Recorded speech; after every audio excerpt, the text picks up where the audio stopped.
Republican party of ఇండియాలో మిర్యాల వెంకటరమణయ్యను cultural కమిటీలో రాష్ట్ర చైర్మన్గా ఆర్పిఐ జాతీయ కార్యదర్శి పేరం నాగేశ్వర్ గౌడ్ నియమించారు.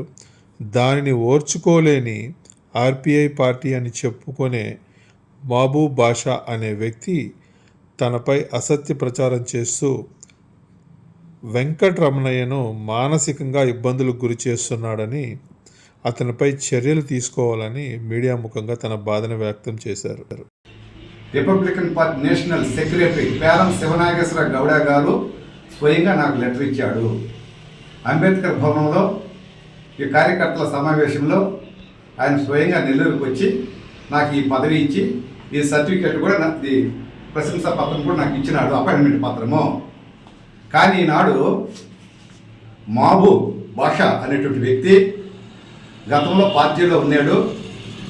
కొన్ని అనివార్య కారణాల వల్ల 5 సంవత్సరాల నుంచి పార్టీకి కనుమరుగైనాడు. అతని స్థానంలో వేరే వ్యక్తిని పెట్టాలని, పార్టీ యొక్క బలోపేతం చేయాలనే ఉద్దేశంతో ఈ కమిటీ ఏర్పాటు చేయడం జరిగింది. ఈ యొక్క మహాభాష అనేటువంటి వ్యక్తి నాకు స్టేట్ కల్చరల్ విభాగానికి చైర్మన్ ఇచ్చారనే అసూయతో, విమర్శతో నా మీద కొన్ని పత్రికా ప్రకటనలు చేసినాడు. నన్ను తొలగించినట్లుగా 5 సంవత్సరాల క్రితమే పార్టీని తొలగించినట్లుగా నాకు ప్రెస్ మీట్ ఇచ్చినాడు. ప్రెస్ మీట్లో వచ్చింది. ఇంకొక విధంగా జనాలను మోసం చేస్తున్నాడు, పార్టీ పేరు చెప్పుకొని, మంత్రి పేరు చెప్పుకొని అని చెప్పి కూడా ప్రకటనలో ఇచ్చాడు. నాకు నా యొక్క దళిత బిడ్డలు అయినటువంటి మా దళిత నాయకులకి హక్కు ఉంది. నేను ఏదైనా తప్పు చేసినా వాళ్ళు ఖండించే హక్కు వాళ్ళకు ఉంది. నువ్వెవరు?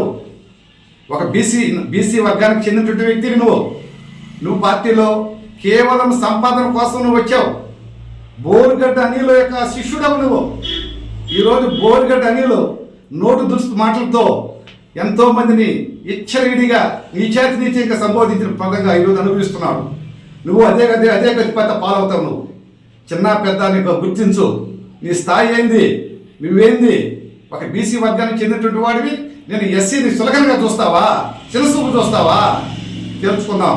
అంబేద్కర్ భవనం రేపు ఆదివారం ఏర్పాటు చేస్తున్నాం. మా దళిత బిడ్డలు, మా దళిత నాయకులు, సీనియర్స్ వాళ్ళ సమక్షంలో రేపు అంబేద్కర్ భవనంలో సమావేశమయ్యి వాళ్ళ సమక్షంలో నిజ నిర్ధారణ కమిటీ ద్వారా నేను తప్పైతే మా వాళ్ళు ఏ శిక్ష విధించినా నేను సిద్ధంగా ఉండా. నీకు అనవసరం, నీకు చెప్పేటువంటి కాదు. నువ్వు మర్యాదగా నీవు ఇచ్చినట్టు తప్పును ఒప్పుకో. నువ్వు ₹1,00,00,000 దాకా తీసుకున్నాను జనాల కాడ అన్నావు. అది నిరూపించాలా. అది నిరూపించుకుంటే కూడా మాత్రం లీగల్గా నేను పోయేది సిద్ధమే. ఇంకొక విధంగా నన్ను తొలగించాడని చెప్పావు. ఆయన సీనియర్ నాయకుడు, రాష్ట్రానికే కాకుండా దేశానికి సంబంధించిన జాతీయ కార్యదర్శి పేరమ శివనాగేశ్వర గౌడ గారిని కూడా తొలగించామని చెప్పావు. మేము ఎన్డీఏ కూటమిలో ఉన్నాం. రిపబ్లికన్ పార్టీ అయినటువంటి జాతీయ అధినేత, ఆయన నేషనల్ ప్రెసిడెంట్ అయినటువంటి రామదాస్ అత్వాలే, ఆయన ఇప్పుడు సెంట్రల్ మినిస్టర్గా ఉన్న న్యాయశాఖ, ఆయన 3 సంవత్సరాలు 3 తరవలు మంత్రి అయ్యాడు. బీజేపీకి అనుబంధంగా, ఎన్డీఏ కూటమికి అనుబంధంగా మేము పనిచేస్తున్నాం. కాబట్టి నీకు దమ్ముంటే రేపు అంబేద్కర్ భవనంలో రండి, మా పెద్దల సమక్షంలో తేల్చుకున్నాం.